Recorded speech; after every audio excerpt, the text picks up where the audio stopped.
Mi novia nos había invitado a cenar con su familia en una de esas casas. Mateo de el aire parece pesar más de lo normal.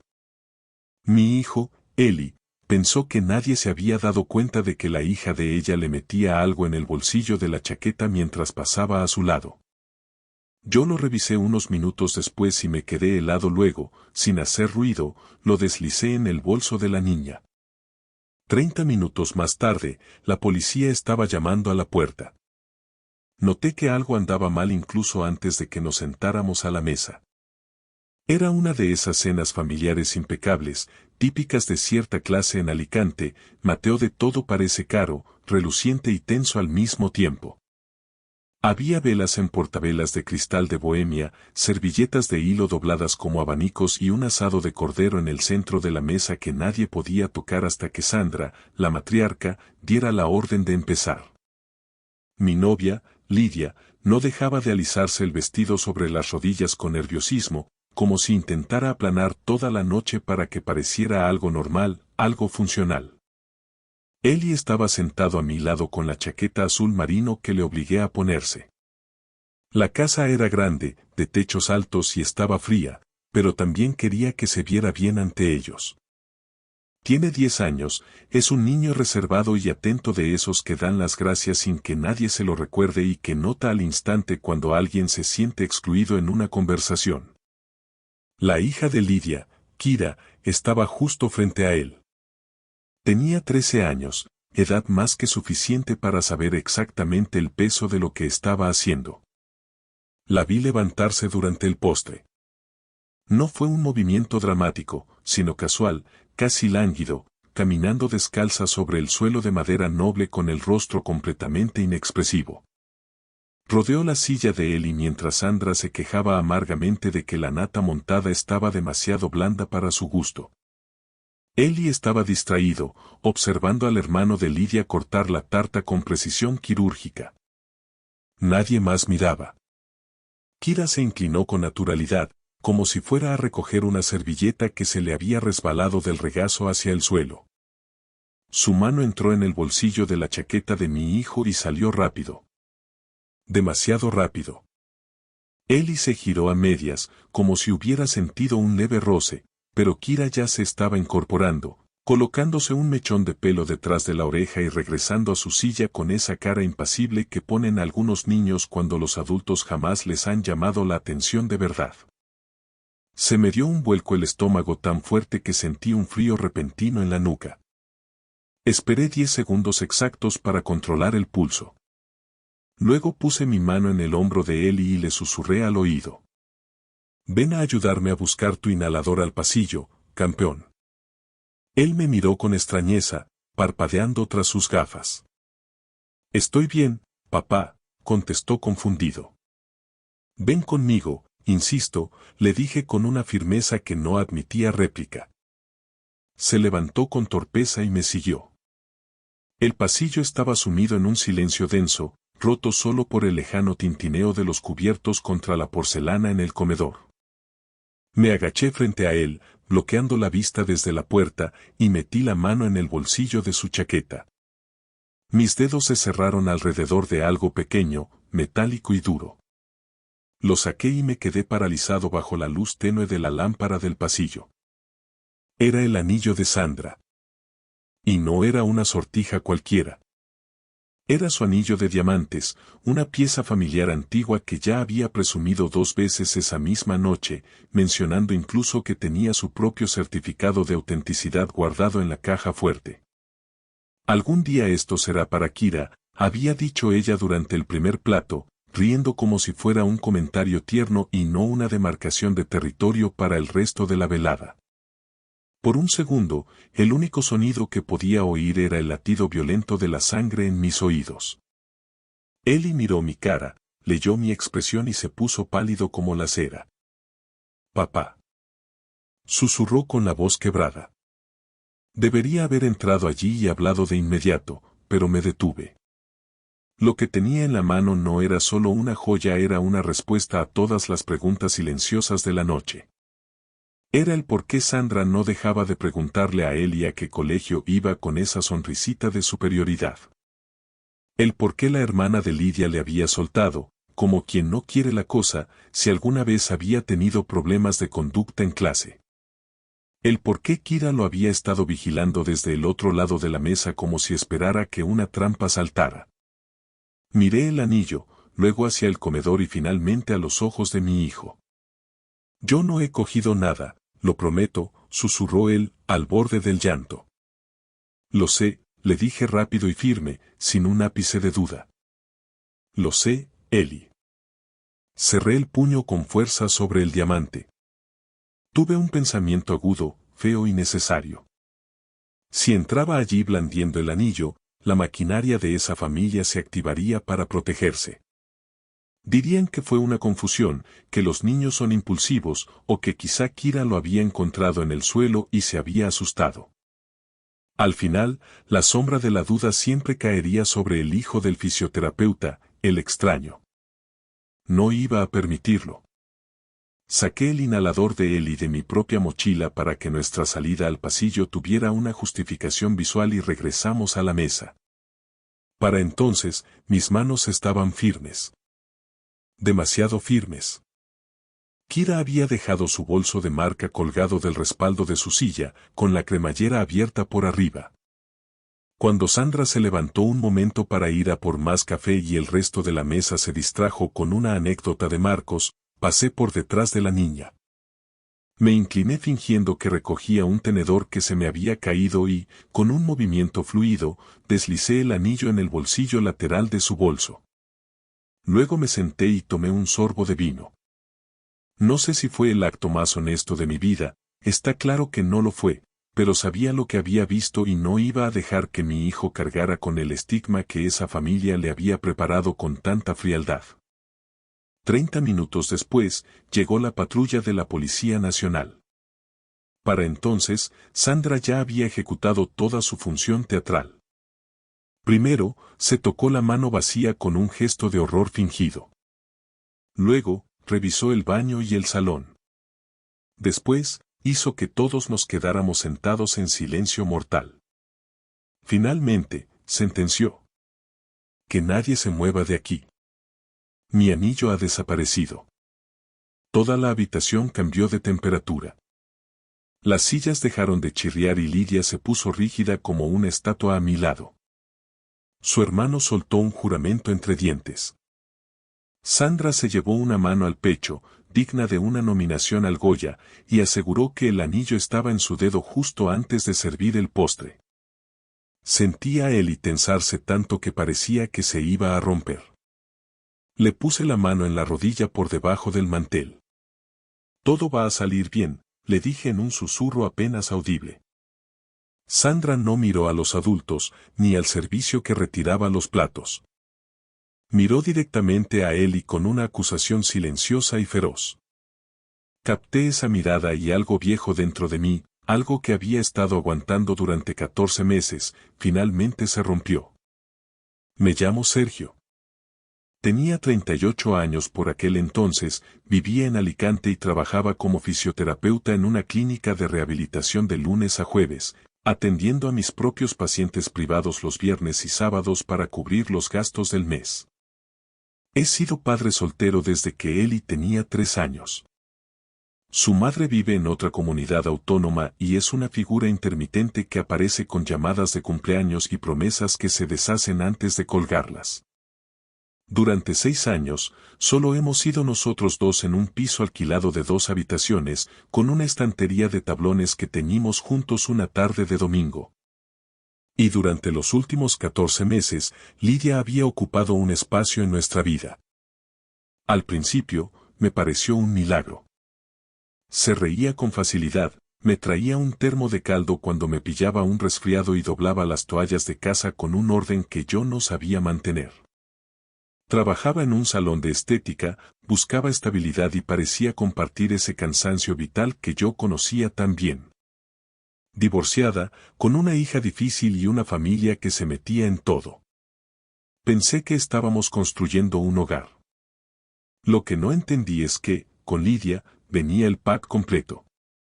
Sandra y su condescendencia Marcos, su hermano, que siempre andaba liado con algún negocio que requería efectivo inmediato, y Mateo, el marido de Sandra, que miraba hacia otro lado mientras no le tocaran el bolsillo. Y por supuesto Kira, una niña que había aprendido que el mundo se doblaba ante sus caprichos y sabía poner la cara de víctima adecuada. Fui útil para ellos mucho antes de ser realmente bienvenido. Empezó con detalles pequeños. ¿Podía pagar yo la cena japonesa porque Sandra se había dejado el monedero en el otro bolso? ¿Podía adelantar el pago de la factura del móvil de Lidia porque su ex se había retrasado con la transferencia este mes? ¿Podía poner mi tarjeta como garantía para la fianza de una casa rural porque era más cómodo y luego me lo devolverían por Bizum? Nunca llegaba ese Bizum. Me convertí en el fondo de emergencia de una familia que me miraba por encima del hombro mientras usaba mi dinero. Luego vinieron gastos más grandes y silenciosos, de esos que se filtran en la cuenta bancaria como una humedad que no ves venir hasta que el muro se desconcha. 420 € por un cambio de neumáticos para el coche de Lidia, porque decía que no podía ir a trabajar con las ruedas lisas y temía por su seguridad. 600 € para las clases de danza de Kira, porque Sandra juraba que le destrozaría el corazón perderse la función de fin de curso. 1.100 € cuando Marco se quedó sin su último empleo de confianza y Sandra me aseguró, con la mano en el pecho, que era algo estrictamente temporal. Incluso pagué el envío de un sillón relax para la espalda de Mateo. Hubo 3 compras grandes de supermercado en un solo mes porque, según ellas, la pensión de Sandra estaba bloqueada por un error administrativo del banco. Yo no soy rico. Mi trabajo como fisioterapeuta paga las facturas, pero solo porque gestiono mi presupuesto como si mi vida dependiera de ello. Controlaba cada copago sanitario, cada cuota escolar de Eli, cada ticket del Mercamateo. Me decía que no a mí mismo constantemente para que el balance cuadrara. Aún así, le seguía diciendo que sí.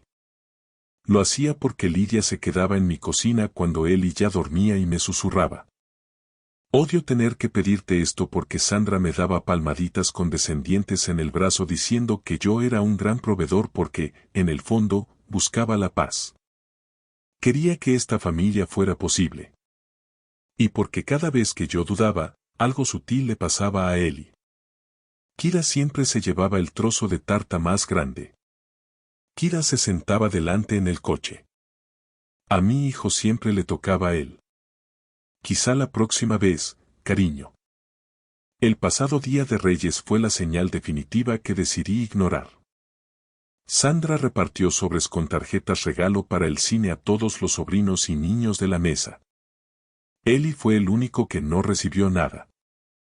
Sandra soltó una risita nerviosa y dijo: «Ay, cielo, pensaba que Lidia me había dicho que ya eras mayor para estas cosas y que no querrías una».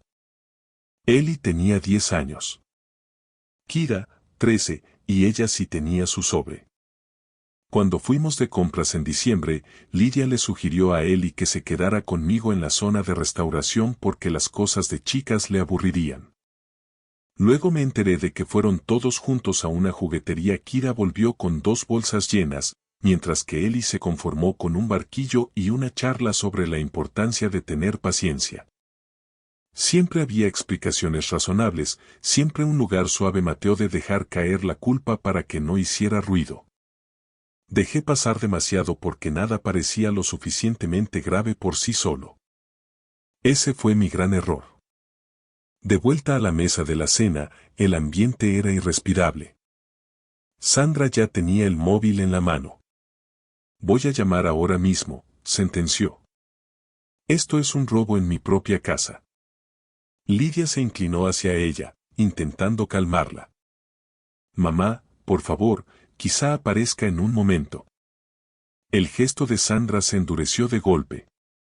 «Un anillo de este valor no se va caminando solo, Lidia». Sus ojos, gélidos, volvieron a clavarse en Eli.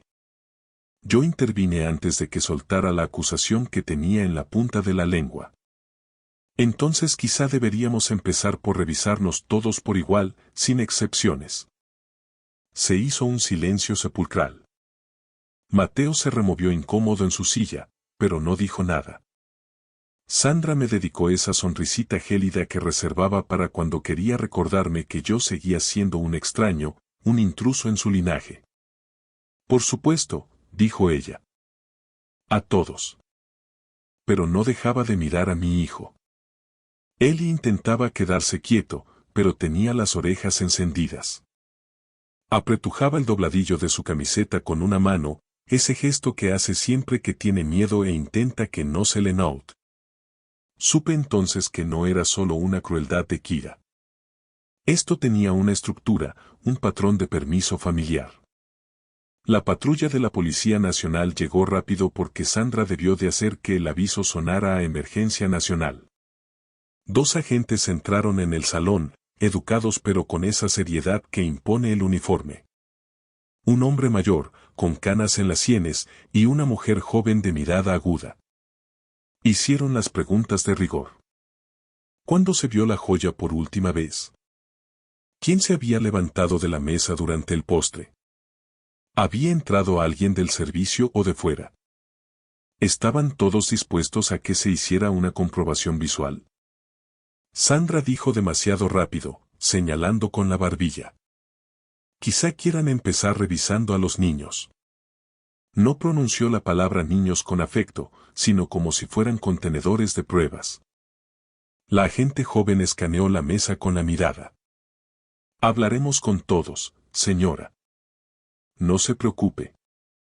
Yo me levanté de la silla, sintiendo una firmeza nueva en la espalda. Pueden hablar con mi hijo, pero siempre conmigo delante. Sandra suspiró con fastidio, como si yo estuviera entorpeciendo la justicia. Kira, por su parte, no apartaba la vista de su plato de postre. Los agentes le preguntaron a Eli si había visto el anillo. Él dijo que no. Su voz era baja, asustada, pero absolutamente honesta. Entonces la agente preguntó si alguien había estado cerca de él en el pasillo mientras buscábamos el inhalador. Kira habló antes de que Eli pudiera siquiera abrir la boca. Estuvo fuera bastante tiempo, soltó ella con una naturalidad aterradora. Me giré y la clavé con la mirada. Ella simplemente se encogió de hombros con desdén. Solo digo lo que he visto. La agente asintió y preguntó si a alguien le importaba que hicieran un registro rápido de bolsos y abrigos en la zona común, de forma voluntaria, para descartar sospechas. Sandra extendió las manos en un gesto de total apertura. No hizo falta decir más. El bolso de Kira fue el tercero en ser inspeccionado. Cuando la agente extrajo el anillo de diamantes del bolsillo lateral, el oxígeno pareció desaparecer de la habitación en un segundo. No hubo gritos inmediatos, solo un cambio gravitacional. Sandra soltó un sonido seco, como si le hubieran dado un puñetazo en el estómago. Mateo se levantó tan rápido que su silla volcó hacia atrás. Kira. Susurró Lidia, con la voz rota. Kira se puso blanca como el papel. Hay momentos en los que la verdad es tan pesada que no necesita ayuda para aplastar a alguien. Este era uno de ellos. La niña empezó a llorar de inmediato, pero no era un llanto de sorpresa, sino de rabia pura, la frustración de verse acorralada. Balbuceó que no sabía cómo había llegado eso allí, que alguien se lo habría puesto para fastidiarla, que nada de esto era justo. Sandra miraba de Kira a Eli, y luego a mí, intentando procesar la escena y reconstruir una mentira que le permitiera salvar la cara. La agente pidió el bolso de nuevo. Hizo preguntas calmadas pero directas. ¿Había manipulado Kira el anillo antes? ¿Quién la había visto cerca de Sandra? Nadie habló durante un segundo eterno. Entonces Juana, una prima de Lidia que apenas había abierto la boca en toda la noche, rompió el silencio. Yo vi a Kira acercarse a la silla de Eli cuando Sandra se quejaba de la nata. Todos la miraron como si fuera una traidora. Juana tragó saliva, pero mantuvo la mirada. No pensé nada malo en ese momento, pero la vi inclinarse sobre su chaqueta. El agente veterano tomó nota en su libreta. Kira empezó a gritar que Juana mentía, que todos estaban contra ella. Sandra, en un último intento de proteger su estatus, intervino. Solo está alterada, es una niña. Esa fue la gota que colmó el vaso. No fue un lo siento mucho por Ellie, ni un no puedo creer que mi nieta haya hecho esto. Solo un está alterada. Como si mi hijo no estuviera sentado allí, temblando de la cabeza a los pies por una acusación de robo que podría haberle marcado la vida. Los agentes trataron el tema como un incidente familiar menor al haberse recuperado la joya y porque Sandra, lógicamente, se negó a presentar cargos contra su propia sangre. Faltaría más. Dieron un aviso verbal y separaron a Kira y a Lidia para hablar en privado en el despacho. Tomaron declaraciones y le advirtieron a Sandra que las acusaciones falsas, especialmente hacia un menor, podían acarrear consecuencias legales graves. Vi la vergüenza asomar en el rostro de Sandra por primera vez en 14 meses, pero no era por el daño causado a mi hijo, sino porque unos extraños con uniforme habían sido testigos de la podredumbre de su hogar.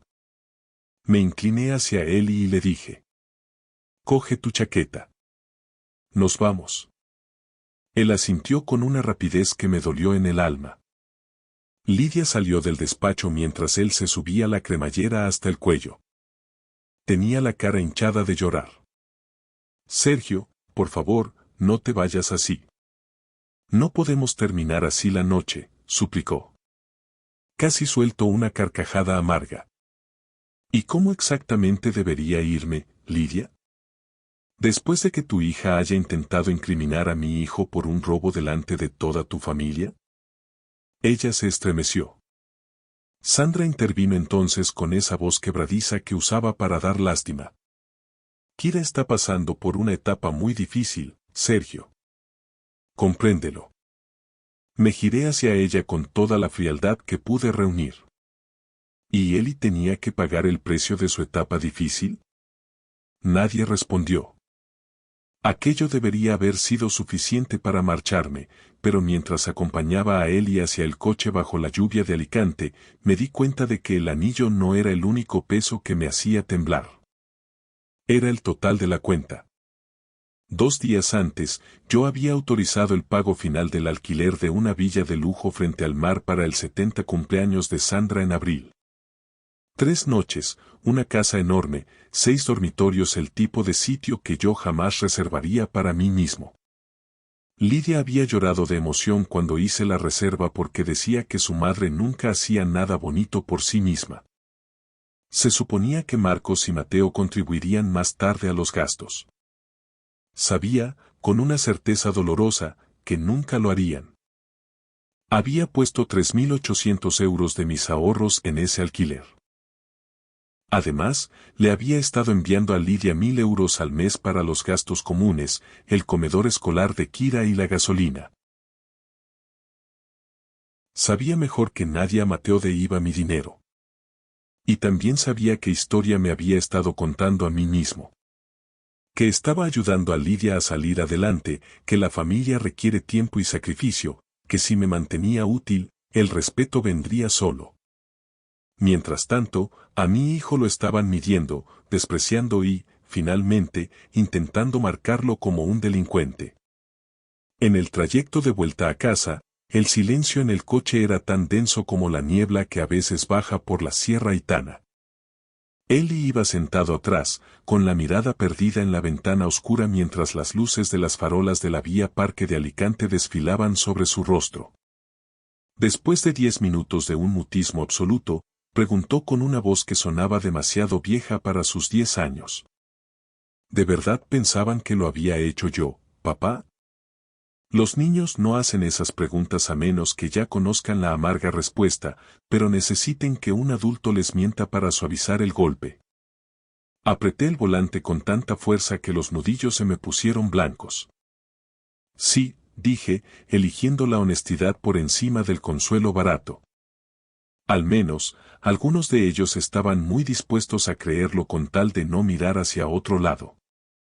Se quedó callado un buen rato, procesando la idea, y luego añadió en un susurro. Tú me has creído rápido. Aquello casi me rompe por dentro. Tuve que tragar saliva antes de poder responderle. Porque te conozco, Eli. Porque sé quién eres y de lo que eres capaz. Y eso no lo cambia un anillo en un bolsillo.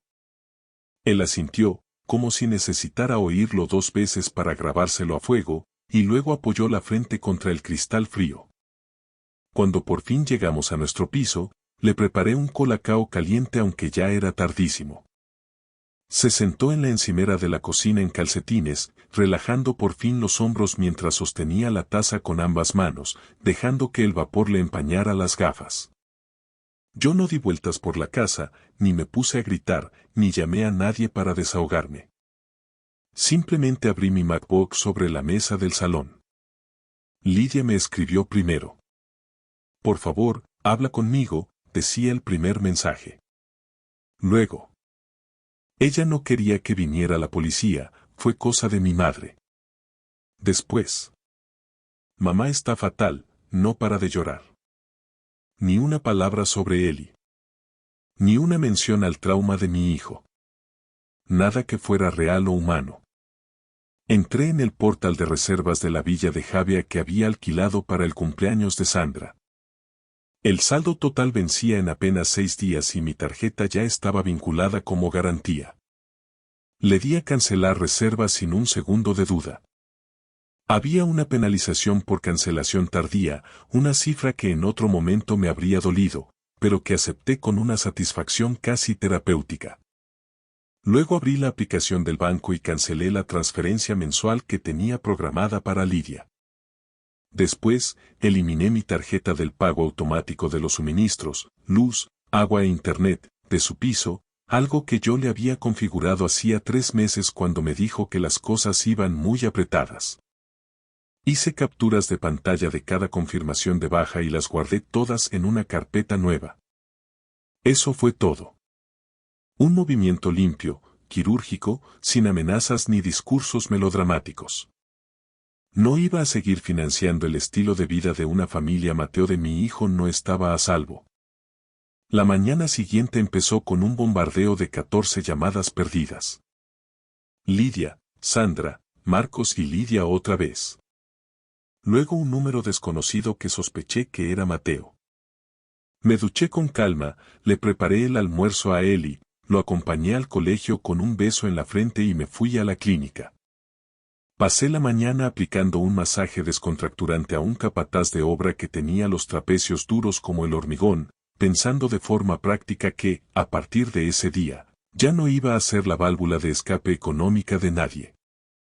Durante el descanso para el almuerzo, finalmente revisé los mensajes de voz. El de Sandra era el primero de la lista. Sergio, esto ha sido un malentendido terrible y lo de cancelar la casa del cumpleaños es una crueldad. Una verdadera crueldad hacia una abuela, decía con su tono de mártir profesional. El mensaje de Marcos fue más directo y barriobajero. Nos has jodido a todos, tío. Eso no se hace. El de Mateo solo decía. Devuélveme la llamada ahora mismo. Teníamos planes para ese fin de semana. Lidia, por su parte, me mandó párrafos enteros por WhatsApp. Que si Kira estaba avergonzada, que si la policía la había dejado aterrorizada, que si su madre se sentía humillada ante los vecinos. ¿Cómo podía ser tan frío de cancelar el viaje sin hablarlo? ¿Cómo podía cortarle el dinero de los gastos comunes por una mala noche? Esa última frase me dolió como una pedrada en el pecho. Respondí una sola vez, de forma tajante. No voy a financiar a una familia que permite que mi hijo sea el blanco de sus frustraciones. Se acabaron las transferencias. El viaje está cancelado definitivamente. No volváis a contactar con Eli. Luego puse el teléfono boca abajo y volví a mis pacientes. Esa tarde, al salir de trabajar, Lidia me estaba esperando fuera de mi edificio. Esta vez no traía su máscara de vulnerabilidad ni estaba llorando, estaba furiosa, con la cara roja y los brazos cruzados. Nos estás castigando a todos por una rabieta, soltó nada más verme bajar del coche. Eli se había quedado en casa de mi amigo Nacho, en el piso de arriba, así que me aseguré de mantener la voz en un tono bajo y calmado. No, Lidia. Simplemente estoy dejando de permitir que me uséis como un cajero automático sin respeto. Ella soltó una risa seca, cargada de veneno. ¿Usado? ¿Después de todo lo que he compartido contigo? ¿De todo lo que te he dado? La miré durante un largo segundo porque ahí residía la clave de todo. No había disculpas sinceras, ni rastro de dolor por lo que Eli había pasado. Solo veía el colapso de su suministro de fondos. Pagué tu factura del móvil 6 veces, le recordé con voz plana. Cubrí tu alquiler en 2 ocasiones. Pagué las clases de danza de una niña que nunca trató a mi hijo como a un igual. Le reservé a tu madre un fin de semana de lujo que ninguno de vosotros se podía permitir. Y cuando tu hija intentó incriminar a Eli, tu única preocupación fue que tu madre estaba disgustada.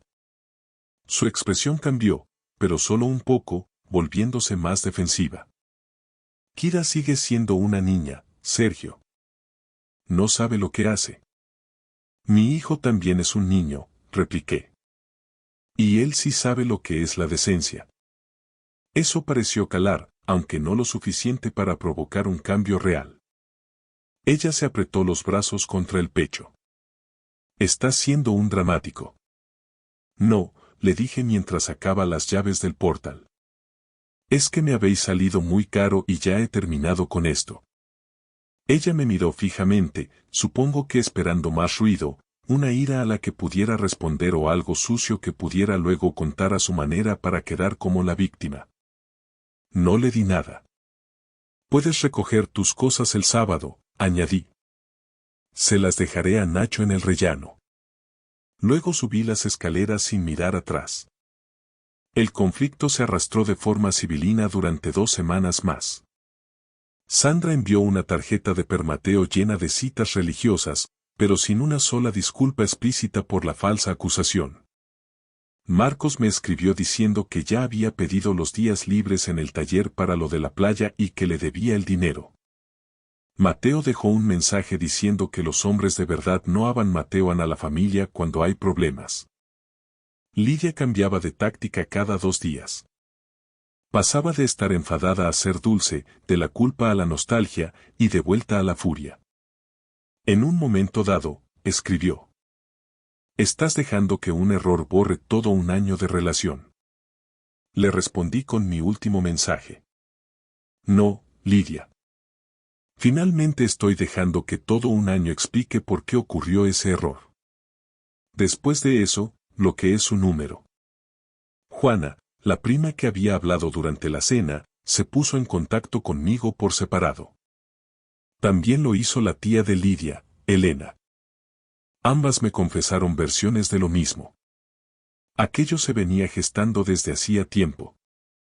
Kira tenía unos celos patológicos de la atención que Lidia le prestaba a Eli cuando yo estaba cerca. Sandra alimentaba ese fuego tratando a mi hijo como si fuera una visita temporal y molesta. Lidia lo suavizaba todo porque le aterraba el conflicto y prefería mi dinero a la verdad. Nada de eso me sorprendió, pero lo que se me quedó grabado fue la complicidad del silencio. Todos sabían lo suficiente como para susurrar por lo bajo, pero nadie tuvo el valor de detenerlo antes de que estallara. Eli se adaptó a la nueva situación mucho más rápido que yo. A veces los niños tienen esa capacidad asombrosa de sanar cuando por fin se le pone nombre a lo que está mal. Dejó de preguntar cuándo veríamos a Lidia después de la primera semana. Dejó de mirar la tablet esperando un mensaje de Kira. Un domingo, mientras me ayudaba a hacer tortitas, me preguntó si podíamos usar el dinero de aquella casa de la playa para hacer un viaje de verdad, solo los dos. Sonreí por primera vez en muchos días. Sí, Eli. Podemos ir Mateo de tú quieras. En abril, el fin de semana que originalmente iba a ser para el fastuoso cumpleaños de Sandra, alquilé una pequeña cabaña en la costa, cerca de Javia pero lejos del lujo pretencioso. Era un sitio sencillo. Una habitación, un sofá-cama, una terraza de madera frente a un mar gris y un viento persistente que olía a salitre. Comimos sándwiches de queso a la plancha, paseamos por la orilla con sudaderas de capucha y vimos a las gaviotas pelearse por unas patatas fritas cerca del puerto. Pagué una hora extra en los recreativos del pueblo y no pensé ni una sola vez en quién me debía dinero o a quién le faltaba un visum mío. La segunda noche, Ellie encontró una piedra negra y lisa, perfectamente pulida por el Mediterráneo, con una raya blanca que la cruzaba justo por la mitad. La puso en el alféizar de la ventana, encima de su cama. «Parece una frontera», dijo con una sonrisa tranquila.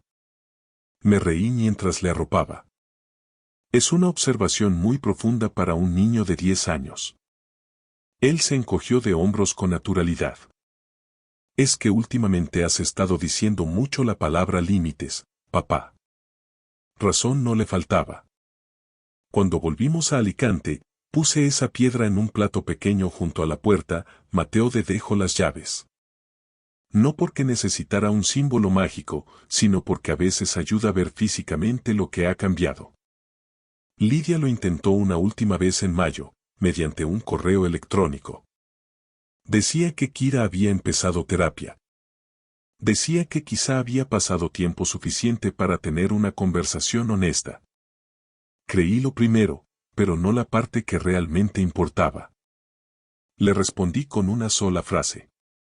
Espero de corazón que la terapia ayude a Kira, pero no vamos a retomar el contacto. Luego bloqueé también esa dirección. Ese verano, el trabajo fue mucho mejor. No por arte de magia, sino por pura practicidad económica. Acepté un par de pacientes más para sesiones privadas a domicilio, dejé de perder dinero en los problemas temporales de otros y finalmente cambiamos el sofá agrietado de casa del que él y yo llevábamos años bromeando. Lo elegimos juntos. Azul oscuro, cómodo, nada pretencioso. Una noche de viernes, pedimos pizza y la cenamos allí sentados mientras veíamos un documental sobre las profundidades marinas. Él se quedó dormido con la cabeza apoyada en mi hombro a mitad de programa. Sin tensión, sin medidas, sin esperar a que la madre o la abuela de alguien decidiera si él contaba o no en la ecuación. Simplemente estábamos en casa. Esa era la parte que no había entendido antes. Los límites no siempre se sienten poderosos o heroicos cuando los estableces por primera vez. A veces se sienten caros, solitarios y llegan con mucho retraso. Pero luego, cuando el ruido de las voces ajenas se apaga, lo que queda es el sonido de tu hijo riendo en la habitación de al lado porque nadie está intentando hacerlo sentir pequeño. Eso valió cada euro de penalización. Valió cada mensaje de voz furioso. Valió la versión de mí mismo a la que esa familia ya no tenía acceso. No se lo conté todo a Ellie. No necesitaba ver la hoja de cálculo con mis gastos ni la lista completa de las veces que pagué para mantener una paz ficticia a costa de su bienestar. Los niños no deberían aprender lo que es la traición adulta a través de extractos bancarios. Pero sí le dije una cosa meses después, cuando me preguntó por qué nunca volvimos a ver a la familia de Lidia. Porque el amor que necesita tu silencio para seguir funcionando no es un amor seguro, Ellie. Él lo pensó un momento mientras se ataba los cormateos de las zapatillas. Luego asintió con la cabeza y dijo: Vale, lo entiendo. Eso fue suficiente. Cuanto más mayor me hago, menos creo que la familia se demuestre con invitaciones caras o con lo convincente que sonría la gente durante el postre de una cena de compromiso. Creo en ella por quien protege al niño que está callado cuando el ambiente en la sala se vuelve tóxico, por quien habla primero, quien presta atención y quien se niega en rotundo a permitir que la vergüenza caiga sobre los hombros equivocados. Aquella noche en la mesa, esperaban que mi hijo cargara con lo que una niña consentida le había metido en el bolsillo. En lugar de eso, la verdad volvió exactamente a Mateo de pertenecía, y nosotros también. Gracias por escuchar la historia hasta el final. Dale like y deja un comentario. Suscríbete al canal y activa la campana para no perderte la próxima historia. Les deseo todo lo mejor.